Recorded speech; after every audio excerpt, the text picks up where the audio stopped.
आपण रिसेंटलीच बघितलं की स्ट्रेट ऑफ हॉर्मोस आपल्यासाठी ओपन केलेलं आहे. आपले जे हे होते ते तिकडे जाऊन बोलून घेतलेलं स्ट्रेट ऑफ हॉर्मोस आपल्यासाठी ओपन झालेलं आहे. तर गॅसचा इश्यू आपला रिझॉल्व्ह होऊन जाईल, शायदनी लवकरच रिझॉल्व्ह होऊन जाईल. फक्त आपण पॅनिक नाही केला पाहिजे. जे आपले LPGs आहेत, आपले पेट्रोल आहेत, त्यांना आपण जेवढी मात्रा आहे तेवढंच आपण यूज केलं पाहिजे. आपल्याला जेवढी गरज आहे तेवढंच आपण यूज करावं. ही माझं सगळ्यांना म्हणजे घाबरते, फर्स्ट टाइम आहे माझा. सर्वांना माझी हेच हे आहे की इच्छा आहे की जेवढी गरज आहे तेवढंच वापर करा LPG आणि पेट्रोलचा. जास्त बाय करू नका. त्याच्यामुळे एकतर जरी आपल्याकडे कमतरता जरी नसली ना तरी सुद्धा पेट्रोल आणि LPGचा प्राइस वाढेल. ही गोष्ट आपल्याला बघावी लागू शकते. तर आपल्याला जेवढी गरज आहे आपण तेवढाच यूज करावा. जसं की CNG गॅसचे LPG गॅसचे भाव पण वाढले, त्या संदर्भात तुम्हाला काय बोलायचं? LPG गॅसचे भाव वाढले.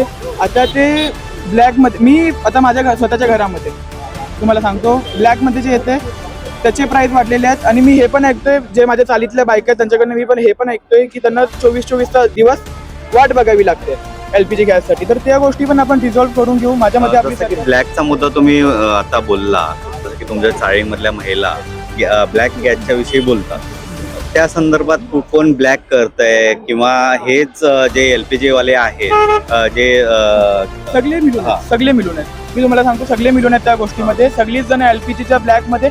आणि ही गोष्ट आहे ना आत्ताची नाहीये. हे आपण जे ब्लॅक बद्दल ऐकतो ती आत्ताची गोष्ट नाहीये. मी हे छोट्यापणीपासून बघत आलोय. मी तुम्हाला हे सुद्धा सांगतो की माझ्या ओळखीमध्ये खूप जणी असे जण आहेत की त्यांनी ब्लॅकमध्ये अजून सुद्धा ते लोक ब्लॅकमध्ये गॅस विकत घेतात. आणि त्यांना खरं सांगायला गेलं तर त्यांना 1100-1200 ह्या रेटमध्ये गॅस विकला जातो. आताच्या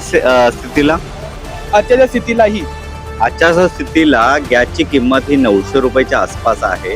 हीच गॅसची किंमत आता 3-3, 4-4 हजाराच्या आसपास विकली जाते. हे प्रशासनापुढे मोठं आव्हान असेल की जेणेकरून हा काळा बाजार कुठेतरी थांबला पाहिजे. आपण MD न्यूजच्या, मुंबई दृष्टीच्या न्यूजच्या मार्फत आपण प्रशासनाला सक्रिय करू की जेणेकरून हा काळा बाजार कुठेही घडता कामा नये. तुमच्या इथे आम्हाला माहितीनुसार जसं की 900 रुपयाचा गॅस आहे, जो घरगुती गॅस आहे, तो मोठ्या प्रमाणावर 3-3, 4-4 हजार रुपयाला पण विकला जातो. याबद्दल तुमचं काय म्हणणं? ते थांबवलं पाहिजे. कारण की ऍट दी एंड तुम्ही स्वतःच्याच माणसांना तुम्ही हे करायला लागलात. तुम्ही स्वतःच्याच माणसांना लुटायला लागलात. तुम्ही स्वतःच्याच प्रशासनाला त्रास देताय. स्वतःच्याच सरकारला तुम्ही त्रास देताय. स्वतःच्याच माणसांना तुम्ही त्रास देताय. तर ते एका ठिकाणी म्हणजे सरकारने त्यावरती लक्ष द्यावं. त्या गोष्टींवरती तुम्ही रूल्स काढा, नाहीतर त्या गोष्टींवरती तुम्ही लक्ष द्या. त्याच्यावरती आपण विचार करू शकतो. त्याच्या सरकारला विचार करावा लागेल. प्लस माणसांना सिव्हिक सेन्स असली पाहिजे की आपण आपली जिम्मेदारी ओळखून राहिलं पाहिजे. सरकार तर काम करतेच आहे, पण सोबत माणसांनी सुद्धा आपली जी जिम्मेदारी आहे ती ओळखून राहिली पाहिजे. एक नागरिक म्हणून माझी जिम्मेदारी आहे की मी कुठेही चुकीचं होऊ देणार नाही आणि चुकीचं कुठेही करणार नाही. ही आपली जिम्मेदारी असली पाहिजे. जसं की रशिया वगैरे युद्ध चालू आहे, त्या संदर्भात तुम्हाला मिळालेली माहिती कुठली? मला आतापर्यंत एवढंच माहिती आहे की टेन्शन आहे. गल्फ स्ट्रीटमध्ये बोललं, गल्फ कंट्रीजमध्ये बोललं, तिकडे टेन्शन आहे. आतापर्यंत आपण सेफमध्ये चालतोय. कारण की आपल्याला स्ट्रीट ऑफ हॉर्मोस ओपन भेटलेलं आहे. जे काही आपले जे होते चांगले माणसं त्यांनी बोलून घेतलेलं आहे. आपल्याला स्ट्रीट ऑफ हॉर्मोस आपल्यासाठी ओपन झालेलं आहे. इराणनी सिम्पली सांगितलेलं आहे जे अमेरिकाचे एलाईज नाही आहेत त्यांच्यासाठी आपण स्ट्रीट ऑफ हॉर्मोस ओपन करतोय. तर आपल्यासाठी एवढं आहे की आपल्याकडे काहीच महाग होणार नाहीये. नाही पेट्रोल होणार आहे, नाही गॅस होणार आपल्याकडे महाग होणार आहे. तर बेफालतूचं पॅनिक क्रिएट करणं हे मला चांगलं वाटत नाही. आणि जसा तुमचा प्रश्न होता की मला ही माहिती कुठून भेटली आहे, तर मी म्हणजे जसं मला टाइम भेटतो मी त्याच्यावरती रिसर्चच करत असतो. कारण की मला सुद्धा माझ्या फॅमिलीला प्रोटेक्ट करायचं आहे.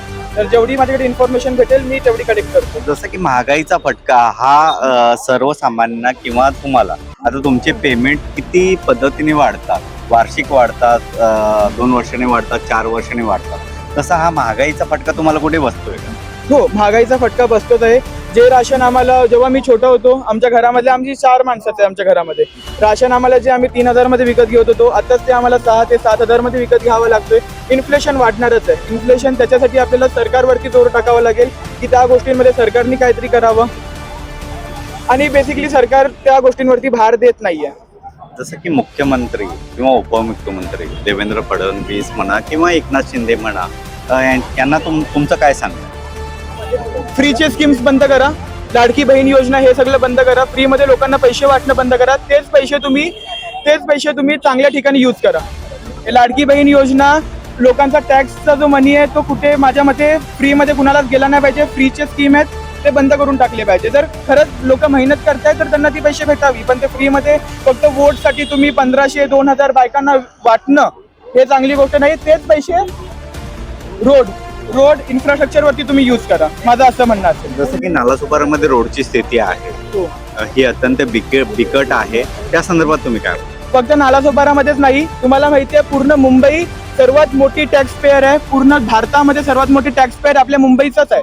टॅक्स आपणच सर्वात जास्त भरतो, तरी सुद्धा आपल्या मुंबईची अशी हालत आहे. फक्त मी नालासोपाराच बोलत नाहीये, पूर्ण मुंबईची अशी हालत आहे की आपल्याकडे आता ना चांगलं इन्फ्रास्ट्रक्चर आहे, ना सिव्हिक सेन्स आहे लोकांमध्ये, ना ट्रॅफिकचे रूल्स चांगल्यापणे यूज केले जातात, नाही रोड बरोबर बनवलेली आहे. तिकडे रोडचं कन्स्ट्रक्शन चांगले नाही.